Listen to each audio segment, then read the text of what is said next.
Hello dear students, कैसे हैं आप सब लोग।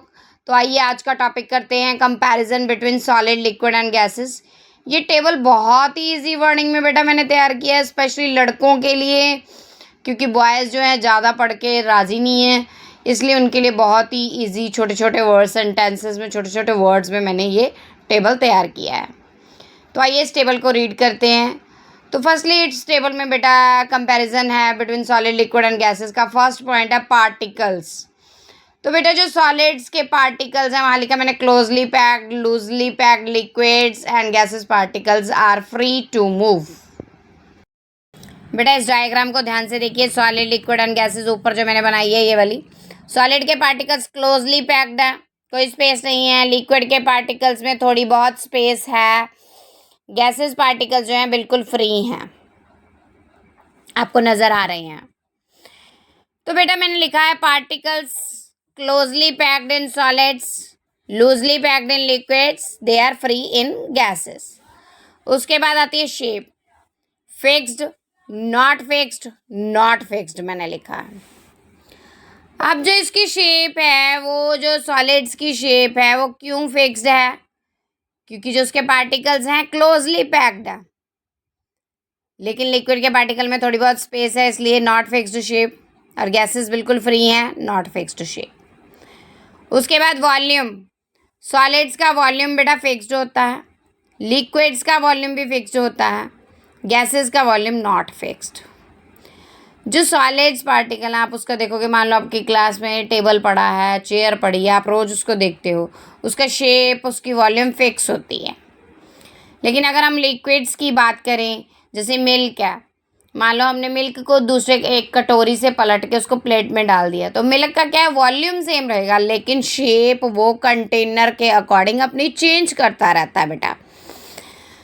और जो गैसेस मॉलिक्यूल्स हैं उनका ना ही शेप फिक्स है ना ही वॉल्यूम फिक्स है।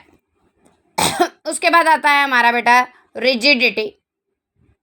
मैंने लिखा है solids highly rigid, liquids can flow and gases flow easily.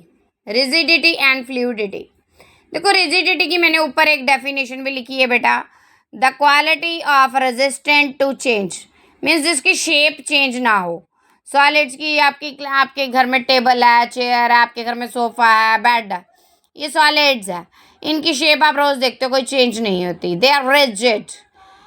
और फ्लूइडिटी होता है विच कैन फ्लो, मैंने डेफिनेशन लिखी है एबिलिटी टू फ्लो, जो फ्लो कर सकते हैं। जो लिक्विड्स हैं दे कैन फ्लो, और gases they can flow very easily, they flow very easily.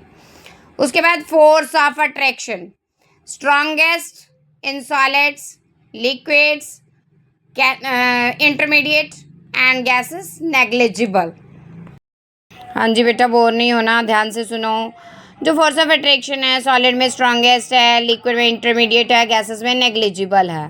हमने ये डायग्राम देखी थी, सॉलिड, लिक्विड और गैसेस में पार्टिकल्स का अरेंजमेंट है। अब जो सॉलिड्स हैं क्लोजली पैक्ड है, यानी कि उनको क्लोज पैक कौन कर रहा है, फोर्स, एक स्ट्रॉन्ग फोर्स जो कि पार्टिकल को एक दूसरे से अट्रैक्ट कर रहा है, तो इट मीन्स इनमें फोर्स स्ट्रॉन्गेस्ट होगा। उसके बाद जो लिक्विड्स हैं उनमें थोड़ी बहुत स्पेस है, इट मीन्स इनका फोर्स जो है कम होगा एज़ कम्पेयर टू सॉलिड्स।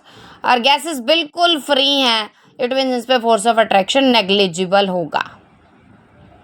तक बेटा मुझे लगता है आपको सारा टॉपिक क्लियर हो गया होगा। उसके बाद अगला टॉपिक है कंप्रेसिबिलिटी।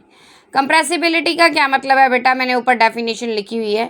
मैंने ये 3 डेफिनेशंस इसलिए लिखी हैं, कंप्रेसिबिलिटी, रिजिडिटी एंड फ्लूइडिटी, क्योंकि इसके बारे में पूछा जाता होता है एग्जाम में।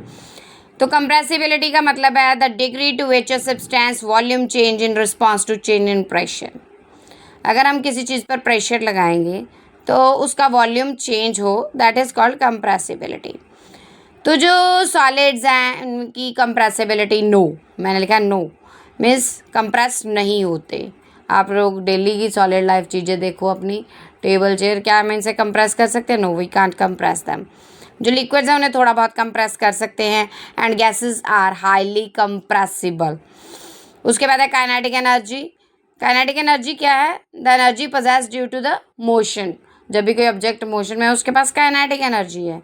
तो सॉलिड जो है वो मूव नहीं करते, इसलिए उनके पास काइनेटिक एनर्जी बहुत लो होती है।